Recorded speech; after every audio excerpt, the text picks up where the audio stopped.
All right. Welcome back to my channel. Once again, this is Bisho Shante. And for today's video po mga kabisyo, pag-uusapan po natin yung kakapanalo na boksingero natin, the one and only Charlie Suarez po, the King's Warrior po. So, sa video na ito, dito natin malalaman kung ano ba yung posibleng next na laban ni Charlie Suarez. And by the way, a big shout out to our brother Charlie Suarez. Champ, congratulations, no? Hindi ka pinabayaan ng Lord natin para manalo. So, basically, ito ang pag-uusapan natin, no? Kasi nga, kung naalala nyo guys, no, sa panahon nung time na meron silang negotiation when it comes to have a rematch, di ba? Naalala nyo yun? Um, WBO actually uh, order na magkakaroon sila ng rematch. But unfortunately, si Navarrete ay lumihis ng landas. Now, sino ba yung kinakausap nila ni Navarrete ngayon? 'Di ba? He's actually planning to have a unification fight with Oshak Poster in the WBC.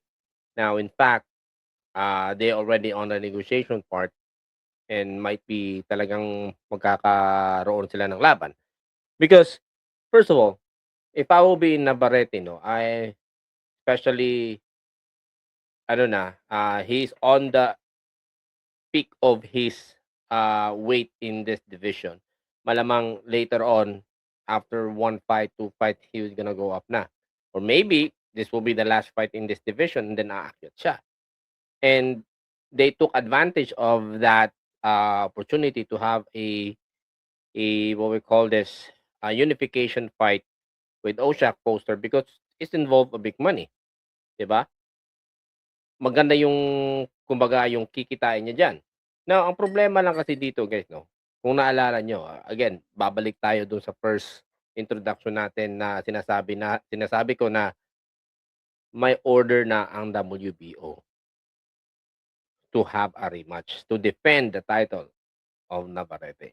Now ngayon, at sinabi pa ng WBO na kailangan manalo ni Charlie Suarez sa laban na ito para magkakaroon pa siya ng tsansa na makipag-rematch ni Navarrete. Kape mo na. 'Di ba? So, ano bang indication nito? Ano ba yung, implication din kumbaga 'pag hindi nangyari ang rematch ng WBO, ah, between Navarrete and Charlie Suarez, okay? Now ito lang guys, ito yung 3 possible na mangyayari sa kababayan natin at brother natin na si Charlie Suarez, okay? First is hindi niya makakalaban si Navarrete. He will be waiting kung sino yung magiging mananalo sa laban na Oshak Poster at ni Navarrete. And then yun ang makakalaban niya.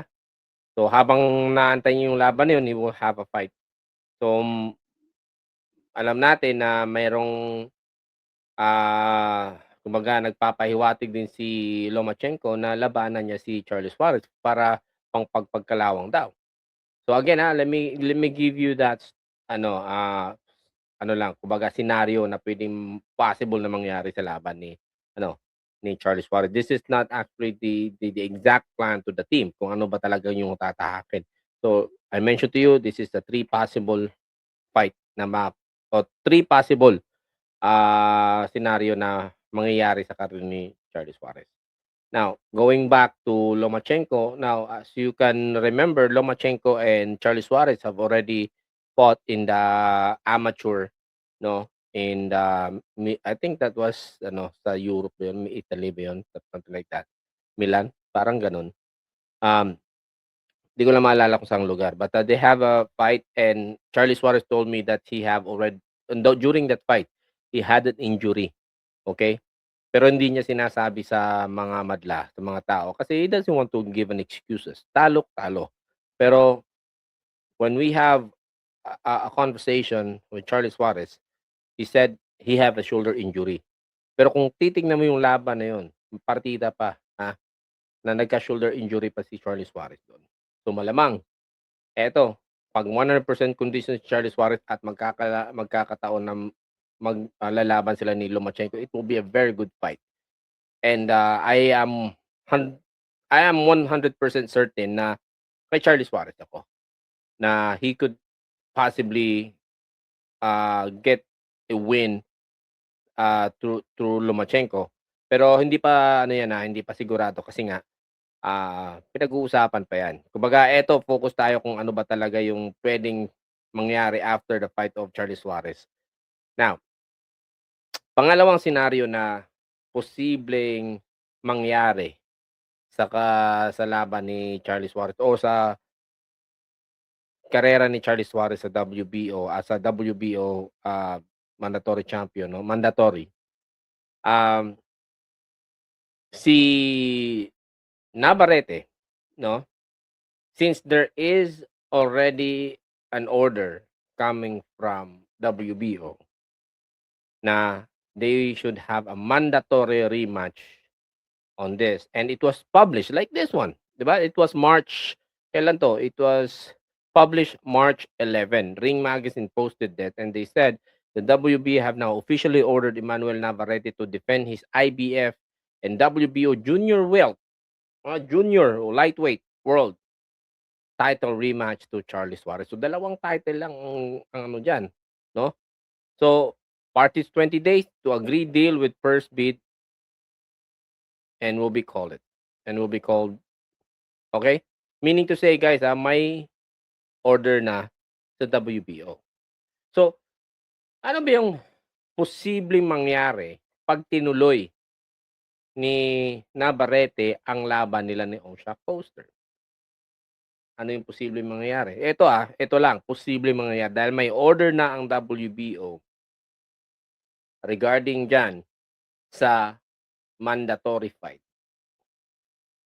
Walang choice si ano, actually he had a choice. No, he had a choice. Either he's going to defend his title against Charlie Suarez or drop the WBO and have unification fight with Osha Foster under IBF.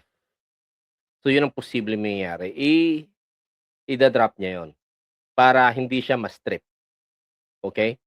Kung hindi siya ma-strip, I mean, kung hindi niya ida-drop yon, okay, possible ma-strip siya. And ang mangyayari, yung pangatlong senaryo, which is si Charlie Suarez will be promote as a regular WBO champion. So yun ang mangyayari guys.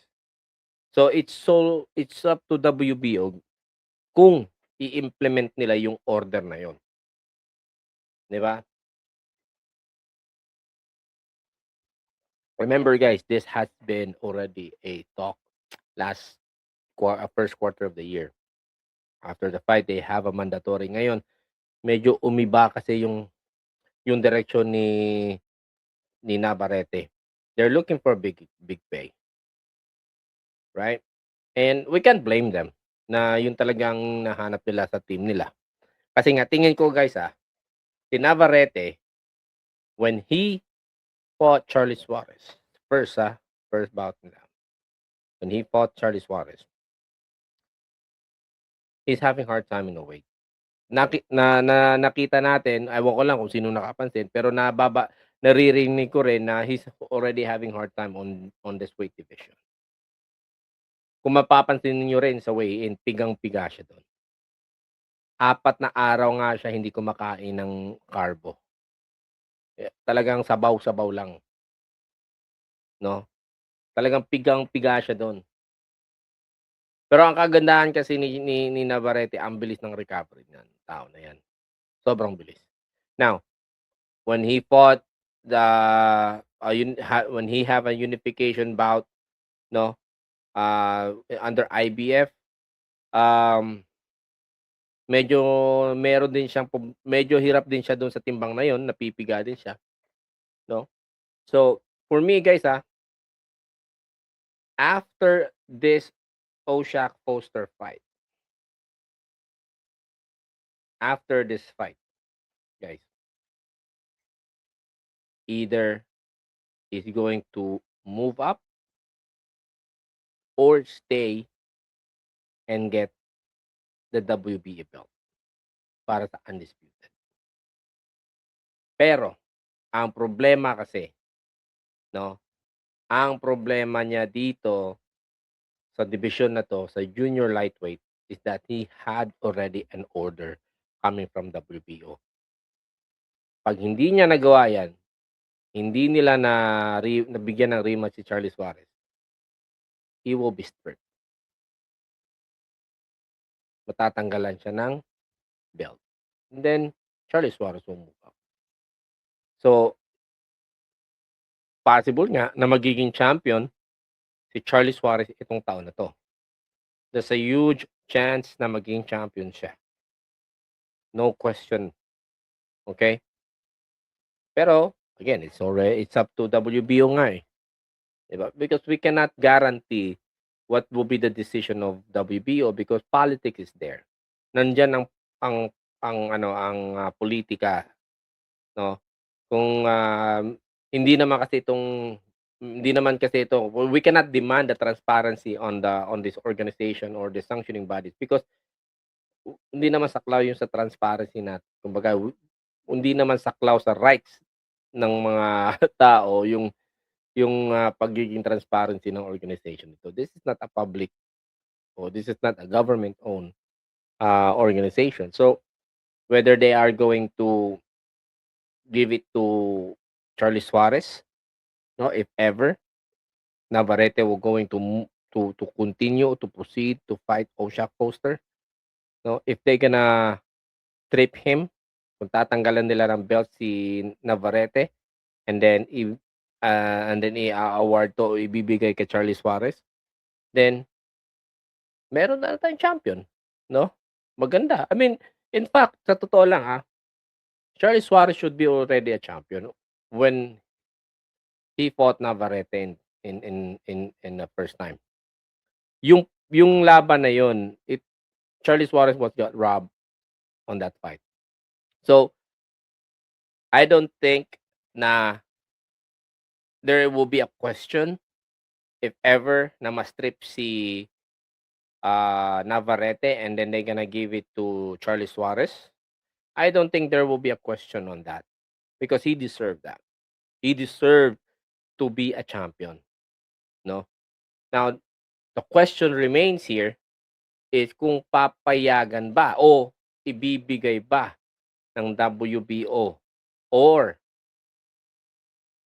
i-strip ba nila si Navarrete pag pinagpatuloy nila o ipapatuloy nila yung laban nila ni Oshak Foster. 'Di ba? So, yun lang guys, no? Diyan natin masusukat etong organization na 'to or itong sanctioning bodies if they are true to their order. Kasi like I said guys, this is already an order from March pa lang. Sa panahon nga na naglaban ng IBF si Navarrete, if you could remember that, he could be already stripped. 'Di ba? Puwede na siyang ma-strip ata do'n, eh. Kung titingnan natin yung, laban ni Emmanuel Navarrete, tingnan natin, kung yung last fight niya na IBF, ito kay Eduardo Nunez. It was actually happened on February 28. So meaning to say, I'll have to correct myself. The order was on the March. No, I believe this was ordered on March, first week of March after the fight of Nunez and Navarrete. So medyo nagdemand na ang WBO na depensahan niya na etong si Charlie Suarez. Kailangan dumepensa na siya kay Charlie Suarez after that fight of Nunez for the IBF World Featherweight Champion. Okay? So, yan guys. So, tingin ko tingin ko lang talaga etong tatlong posibleng mangyari. Either Emmanuel Navarrete will going to continue fighting Oshak Foster and Strip. Okay? Or Navarrete will going to drop the WBO. All right? And 3, Navarrete or Charlie Suarez will going to fight with Lomachenko. So, etong tatlo na to guys. Etong tatlo na to. So, either of these two guys, strip or vacant, Charlie Suarez ang sasalo dyan. Magiging champion siya. Malaking possibilities talaga na magiging champion si Charlie Suarez etong taon na to. If these two guys, Navarrete and Oshak Foster, agreed on the fight on December, yan. Magkakaroon na ng champion. Okay? Anyway guys, abangan natin, no? I hope WBO officials will going to put teeth on their rules in order to give a strict implementation of what they told last March na dapat meron silang rematch. Otherwise, no, it will be stripped. Matatanggalan ng belt. Dapat tanggalan nila kung it continue. Or Navarrete will going to vacate it. Alright? So anyway guys, thank you so much for your time, and if hindi pa kayo nakapag-subscribe dito sa channel na to, please subscribe and hit the notification bell for more content like this. Thank you, and have a great day. Bye for now.